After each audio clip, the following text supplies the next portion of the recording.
Hello, my name is Robert Murphy. I am a university lecturer and I am an academic translator for the Deutsche Hochschulverband. Welcome to Module 4 of our course today, which is entitled Revision. So let's take a quick look at what it is that we have on the menu for today. What we'll do initially is to take a brief look back at modules 1 to 3 and what you looked at there to refresh our memories. We're going to try and apply the lessons that you've learned in these modules.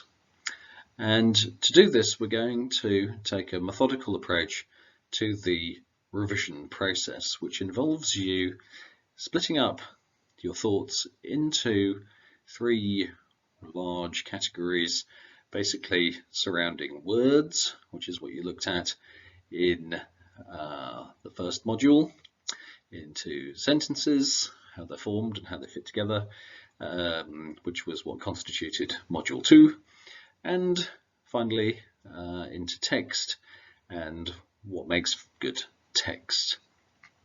After we've had a little think about these issues, we shall take some time to read an example together, one that's been written by a non-native speaker in English and which has some faults to it. And then we're going to try and correct that and improve it together based on the principles that you've learned in the first 3 modules. And then we shall make some final observations at the end, which you can take away with you for the future. Let's take a brief look back at modules 1 to 3 and what it is that you touched upon in those 3 modules. Module 1 looked at the idea of there being a new method of word combining.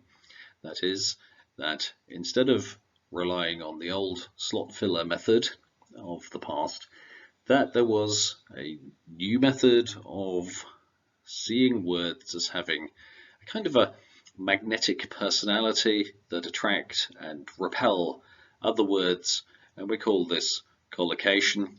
But words and find their way into partnerships with each other in all kinds of ways, including phrasal verbs and noun phrases and so on and so forth. But the principle is that there is a natural belonging of words, that they come together and show a kind of an affinity for each other.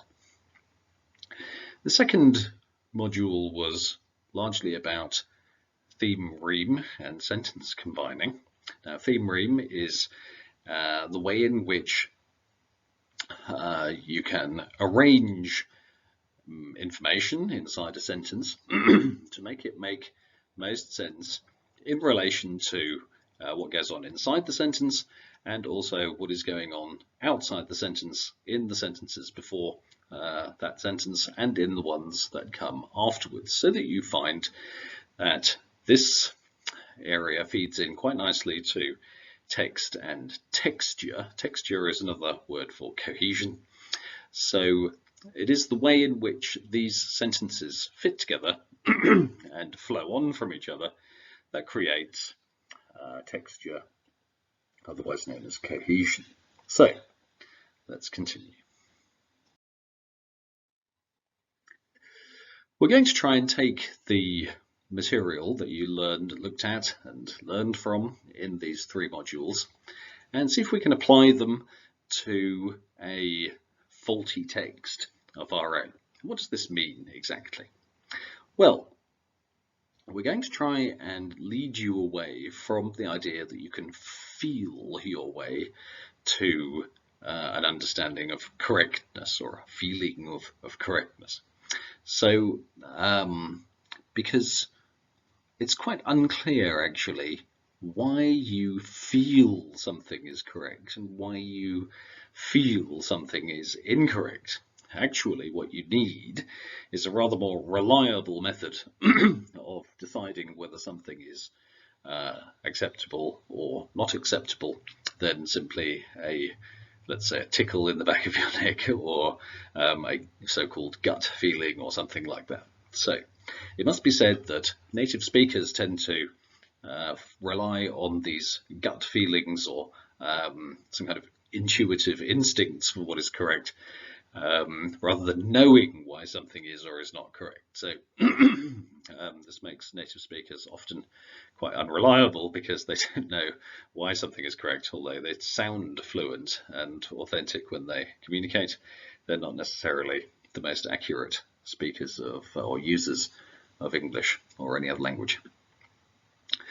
What we're going to do is we're going to take the text that I've chosen for you and scrutinize it using categories which you're now probably quite familiar with from the previous three modules. So we're going to analyze the text and try and correct it by accessing what it is that you've learned already from the previous three modules. And one way of doing this is by using online tools that are available to you. Possibly the easiest to access is Google Books, which has, I don't know, and by now somewhere in the region of 8 or 9 billion entries to it. I think 5 or 6 billion pages of text.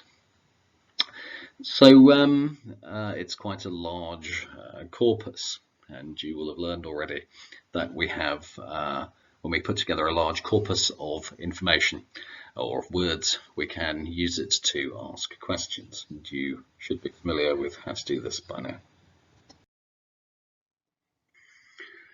So, as I said previously, we're going to divide your thoughts into 3 levels, and we're going to use this or do this in an attempt to forge a methodical approach to the revision process rather than going about it willy-nilly. It must be said that you can't necessarily divide the 3 topical areas from each other as you are reading through a text, but you can, if you find this helpful, look at each of these 3 levels independently or simultaneously and see what jumps out at you. But I think if you focus on words as one concept, as you did in Module 1, sentences as you did in Module 2, and text as a whole in Module 3, and how it is constituted and whether it makes sense and so forth, this can be quite a useful way of approaching. So let's start with words. Words you've seen already in Module 1 are basically, it's about whether words are appropriate. For example, are you using a word class that is appropriate? That is, are you using lots of nouns? This is a particularly German habit. Can you move some of those nouns into other word classes like verbs or adjectives or adverbs? So switching word class, which is a very common technique used by translators to achieve greater clarity. There is a great tendency amongst German writers of English to over-nominalize. So this is one thing that you can check, and that is word class. Do the words collocate? That is, do they occur naturally together? Do they have a sort of an affinity for each other? Do they sit together naturally? Or have you forced them together without them really complying with your decision? Have you committed an act of violence on the language, forcing something into a position that it doesn't really like being in? And at the end of the day, is the language natural? That is, does it consist of nicely collocated words and phrases in the correct order as a native speaker might actually place them? Then we have our second category is sentences, and here we were thinking about rethemant rhyme patterning, and the question of whether the right thoughts are at the front of the sentence, or what do you want at the end of the sentence? And so do you have a clear theme, and does it precede the reme? Are you adhering to the principle of correct weighting? So that is, are they short, long? That is, do they have a subject and a predicate within the first 8 or 10 words of the sentence? And then after the sentence has commenced, then you can go basically on as long as you like. And that's where the long part of the sentence will be. So a well-balanced English sentence will have this kind of short, long pattern. And does the theme reme patterning work, as I already mentioned. Then we come to the third category, which is the text as a whole, and this is the question of whether the text flows well. This relies a great deal on theme reme patterning and whether you have the right weighting at the beginning or the end of the sentence. Is it easy to read? That is it reader focused? There tends to be greater reader focus in English academic texts than there is in German academic texts. That is it easy to read? So of course you'll have seen already that heavily nominal texts, those are texts with a great deal of nouns, tend to be quite hard to read. They don't have a great deal of movement in them. They tend to be quite abstract and conceptual, whereas sentences with more verbs and more participle constructions tend to move more smoothly, so there's definitely an aesthetic to this. So the question, would an educated layperson be able to read and understand a text? Well, this is quite quite controversial in Germany, because it's often cited that by German academics that English academic writing is somewhat more similar to what a German academic would see as being popular scientific writing than actual academic writing. But it's true that there is perhaps a greater informality to English academic writing. Well, in its style, perhaps with more verbal use instead of nominal use, and so forth. It's still learned writing, though. And what can I do to apply the final polish? Well, this reads, it's particularly recommendable, I believe, to reread the text when you come to the end and once you've finished revising and so forth, because however much I am skeptical about this feeling, or the gut feeling, or the tickle in the back of your neck, or wherever you have it, there is something subliminal in the back of your mind, your stylistic appreciation of language, that can actually tell you whether you like or dislike something. So anyway, so much for the introduction. Let's have a look at an example of a piece of writing. It's written by a Polish writer who was writing for the writing a report. That's an academic report for the European Union. And I have learned, although it's not a German writer of English, I have learned in the last couple of years that Polish shares some of the stylistic awkwardness, let's say. For example, the over-nominalization of abstracts in sentences to the German language. So please take your time and carefully read the text, which is on the following page, first of all to get a general impression, and then please read it a second time and put in your mind the three categories that I have put forward to you of, quite simply, words, sentences, and the text as a whole, and either singly and independently or together collectively. Please have a look at the text and see whether you would like to make some corrections or what you might like to do differently. But primarily, it's not necessarily a proofreading task that I've put in front of you. It is there to get you to think methodically about the writing correction process. So please stop the presentation. So turn the page, stop the presentation, and let's give you a few minutes to read the extract. Enjoy.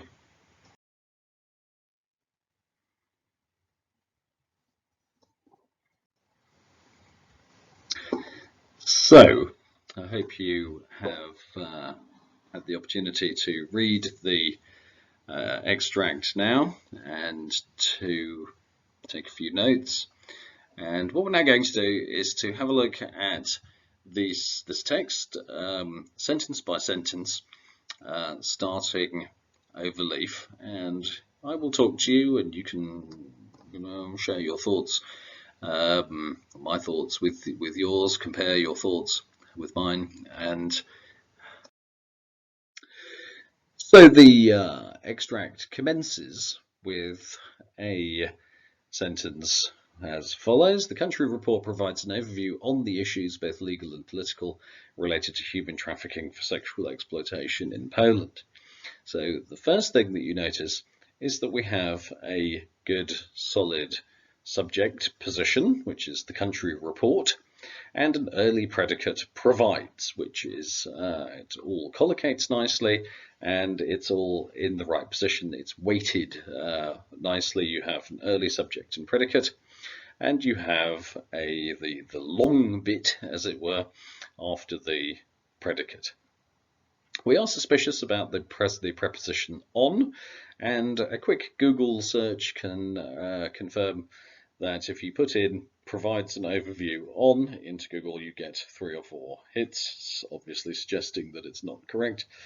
If you change it to of, you'll find that you get a few hundred Google hits. And then we have the correct preposition is clearly of. Here you have a structure in the first sentence as well, which is unnecessarily complicated. You can have an overview of the issues, both legal and political, related to human trafficking. And this can be simplified quite easily to a single noun phrase construction, an overview of the legal and political issues related to human trafficking for sexual exploitation in Poland. So this is a very large nominal construct, and you might say, well, this is actually very nominal, isn't it? But nouns are not only heavy, large, information-laden constructs that sit in the sentences blocking them up.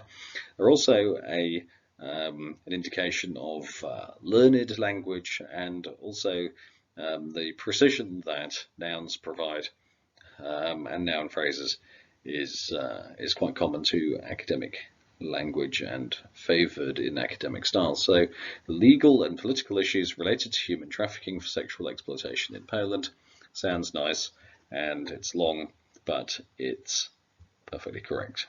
So just a couple of changes there. One of them is a language mistake, an incorrect preposition, which can be solved by looking at Google, and the other one is just tidying up, polishing a little bit, moving the words around to make them flow nicely and move a little bit better for the reader. So the next sentence is, to achieve this goal, first, the relatively complete information on ratification status of international conventions and the status of implementation of the is presented. Right. So clearly, there's a weighting issue in this construction, because first of all, you have the word first in second place. So this is a conjunctive adverb, which means that it has a conjoining character to it, which means that it's supposed to join one thing together with another, namely this sentence with the previous sentence. So ideally, such conjoining or conjunctive adverbials, they need to be at the beginning of a sentence. So also we have to achieve this goal. is strangely unnatural phrase as well. And you find that there are in German, as well as in Polish, obviously, quite a few conjunctive phrases that you don't need in English because of the tighter theme rime patterning of text. So you've already said in the previous sentence what is going to happen, so you don't really need to say it again at the beginning of the second sentence. So you can start with first or firstly, obviously, because it's the first thing you're going to do. So start with it. The next major problem here is that you have the verb at the end of the sentence. This is presented. So one of our core principles is that we need an early subject and an early predicate, as we say, within the first 8 to 10 words of the sentence. So we have, and then we have the long bit afterwards. So here we have a long bit, and then the verb. So this is completely unacceptable.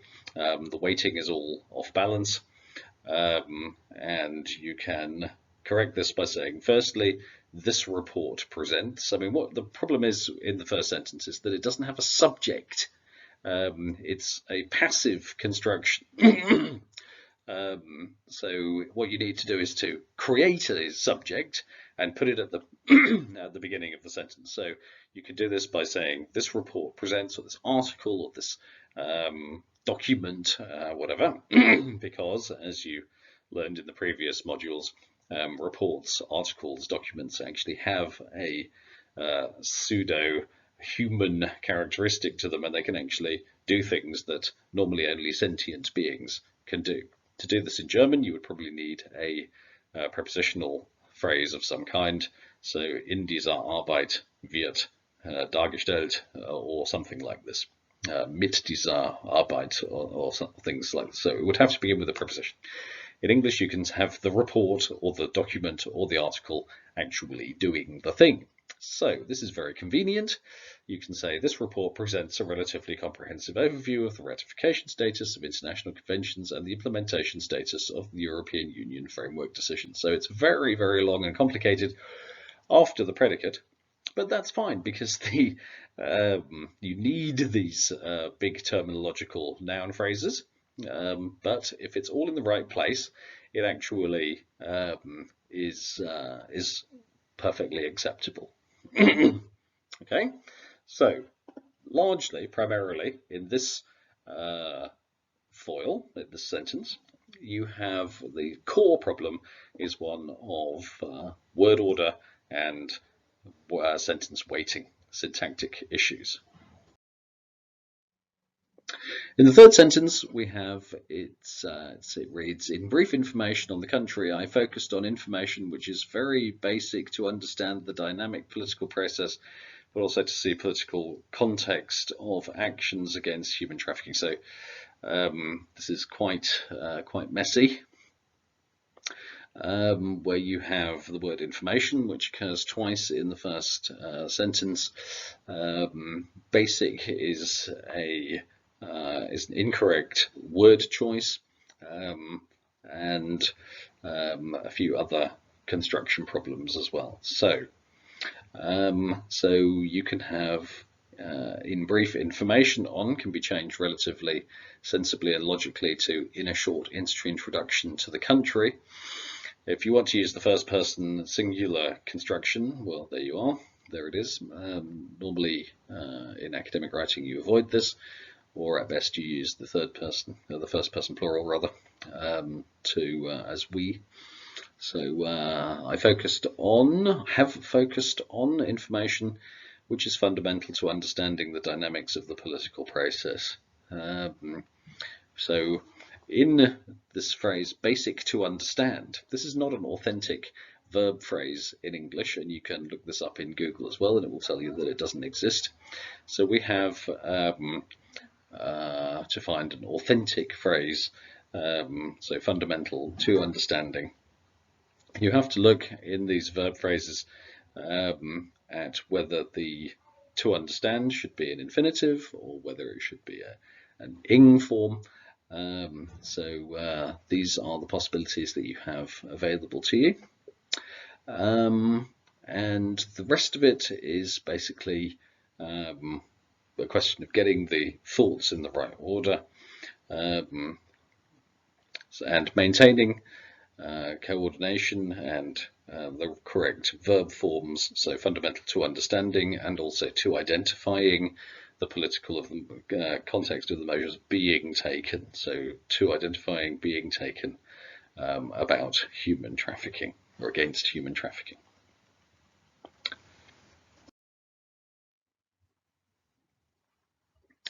The next sentence is the general description is followed, or this general description is followed by comprehensive data on crime in Poland with special focus on human trafficking, as well as all crimes somehow related to prostitution. So with special focus on seems to be missing an article, and so again, in the interests of getting a natural phrase, we need to make sure that this phrase in itself is correct. And the word somehow seems to be out of place as well. So it doesn't seem to belong in the field of learned vocabulary. So I've left it out in mine, but you could say in some way related as a slightly less informal issue of register and language choice.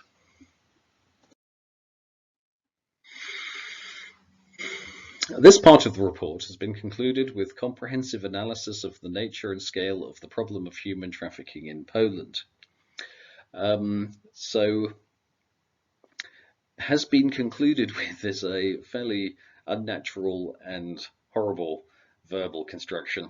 And again, you can use the report or this part of the report as the active subject of the sentence in English. So this part of the report concludes with, this is a wonderfully simple and straightforward way of constructing a sentence by using an active agent or a subject in the sentence and using an active verb, and then everything moves to the front of the sentence. The subject and the verb are happily at the front of the sentence, and then you can carry on relatively. You can go long, as it were, in the rest of the sentence.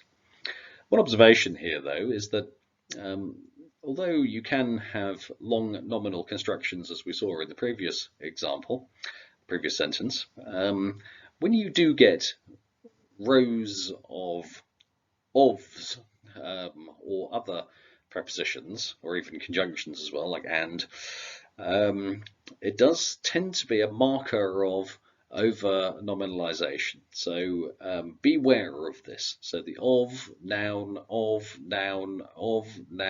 and, or noun, of, noun, and so forth is usually an indication that you have too many nouns in your text and that you need to vary word class a bit. In the next part of the report, legal regulations are presented. Again, there's not a rule against using the passive construction, but it has greater weight, and the weighting of the sentence is better if you say the report presents all relevant legal regulations. Again, you have the report as an abstract thing, a human-like creature doing the active verb. So in this case, all presents, and then you have the object afterwards. Classic English sentence. Very efficient. First of all, provisions of penal law related to trafficking human beings are explained using several definitions, including the key definition of human trafficking.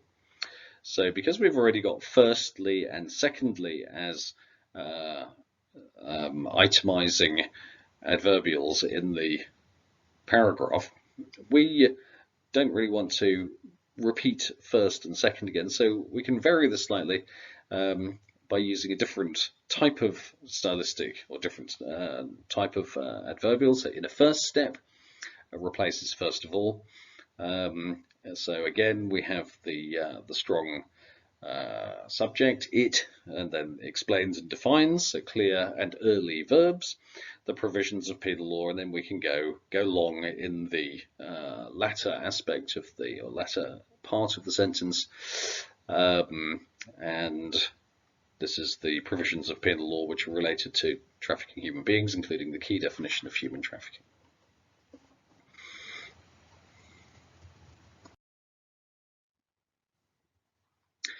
The following is a presentation of legal residence situation of migrants and rights of victims of human trafficking.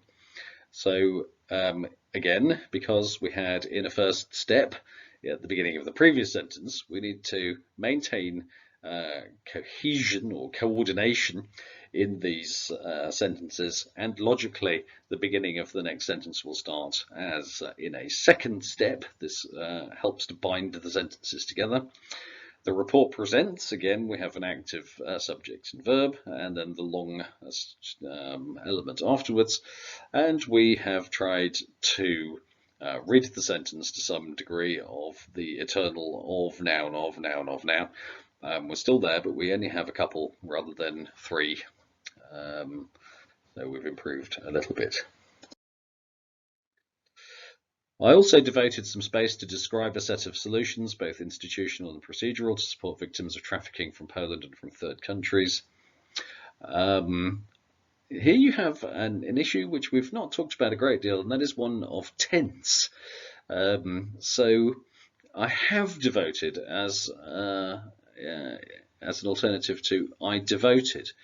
Of course, logically, if you truly understand the continuous aspect of English verb tenses, it is that because this person is still writing about it, the process is still going on. This is not complete. So you don't write as though you finished the text some time ago and there it is in front of the reader now. You talk as though the text is there in front of you, incomplete, and you are writing it at this very moment in time. So I have devoted some space to describing a set of solutions. To describe is not correct. Again, you have to decide when you have these long chains of verbs. So to devote some space to describing is the actual full verbal construction. So you need to be very careful when you have these verbal constructions. So to devote some space to describing, you have to decide whether describe, that is the second verb in principle generally, ends in an infinitive to describe, or as an ing form. So these are called, if you want to look them up, catenative verb phrases, and they are very tricky indeed. They are something to be looked out for. So that's worth highlighting. Finally, I have presented in the nutshell the system to combat human trafficking in Poland, seen from a more general perspective. So there's a classic absence of articles the and in this sentence. This is typical for Slavic languages, but we have an enumeration, which is good. Finally, I have included a concise overview of the system to combat trafficking in Poland, as seen from a more general perspective.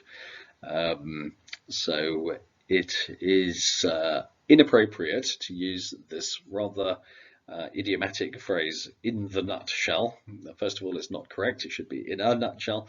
And again, it's not part of the Register of Learned Language. A concise overview is part of the register, the word choices of learned language.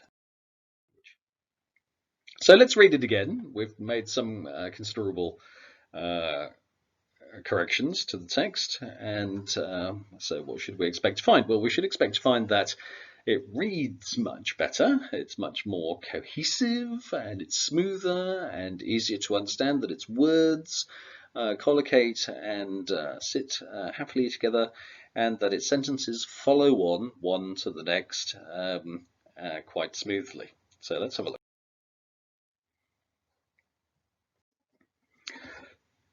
So So I hope you've taken a moment to read and that you are now sensitized to what it is that we have done, what it is that we've changed, and what we should find now is that there is a better weighting in the sentences, that the collocation is better, and that the structure of the text is much better.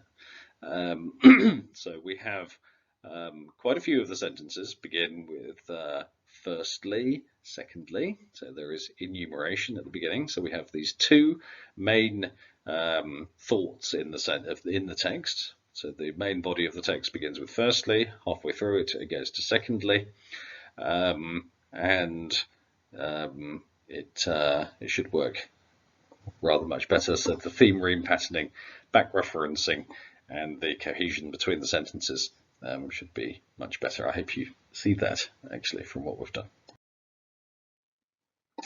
So here are some final observations to send you on your way.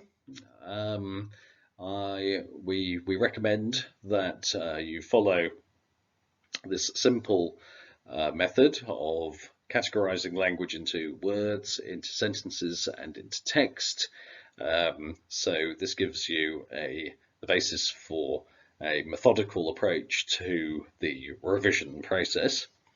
You should use online tools such as Boolean searches through Google to ensure that your phrasing is correct, particularly with those difficult catenative phrases, those verb phrases with two verbs in them. And you can perhaps distill or expand even the system, the process, to a checklist which contains a few items which you can consciously focus as you review your own writing. For example, what word class do I want? So do I want to use nouns or verbs or some other word class? So we've seen what happens when you have too many nouns, for example. You tend to have chains of noun, of noun, of noun, of, or other prepositions dividing nouns. So what word classes do I want to use? Then the issue of collocation. Do my words actually go together naturally? This is part of the same question as are my phrases actually genuine and correct? Are my prepositions correct? You can check this in Google Books too. Sentences, as we move on to sentences, do they generally follow the principle of short, short, long? That is, do they have an early subject and predicate and then the long bit afterwards? Is there good thematic, rhematic patterning through the text, either linear or continuous? Do they have a clear subject and active verb construction? So are they generally active sentence constructions? And is my text generally readable? So does it have adequate balance and texture? So thank you for your writing. Thank you for your attention. Thank you for spending the last 38 minutes or more looking at this video, and good luck with your own academic writing in English. I hope that you rely a little bit less on luck and a little bit more on conscious decision making. Goodbye.